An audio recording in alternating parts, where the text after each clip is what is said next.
Vlogging best practices. If you want your vlog to be successful, there are a few best practices that we highly recommend that you adopt. These best practices are followed by all successful vloggers, so you need to pay close attention here and follow them too. Always create high-quality videos. Always put your audience first. What are they looking for? What answers do they need to solve problems in their life? How can you make their life more exciting, and how can you entertain your audience?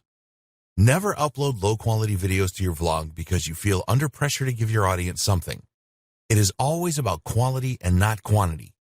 If you put out something low quality, then you will lose your audience. Just don't do this. Use good equipment and software to create your videos. You don't need the most expensive digital camera on the market, but you do need to create videos that are clear with good audio quality.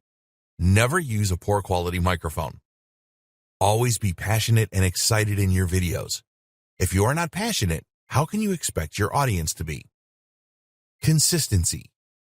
Once you start putting out your high-quality videos, then your audience will want more and more from you. You need to be consistent and create videos to a schedule of some kind. If you leave it too long between one video and the next, you will lose people. You need to be patient with your vlog.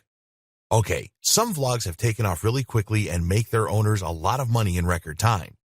But this is the exception rather than the rule. Take your time and be patient and focus on being consistent with quality and posting schedules. Focus on getting more subscribers. Don't focus on money, focus on gaining new subscribers. Do everything you can to get the word out about your vlog. When the subscribers come, so will the money. Use social media extensively and try other methods to promote your vlog. Know what is working.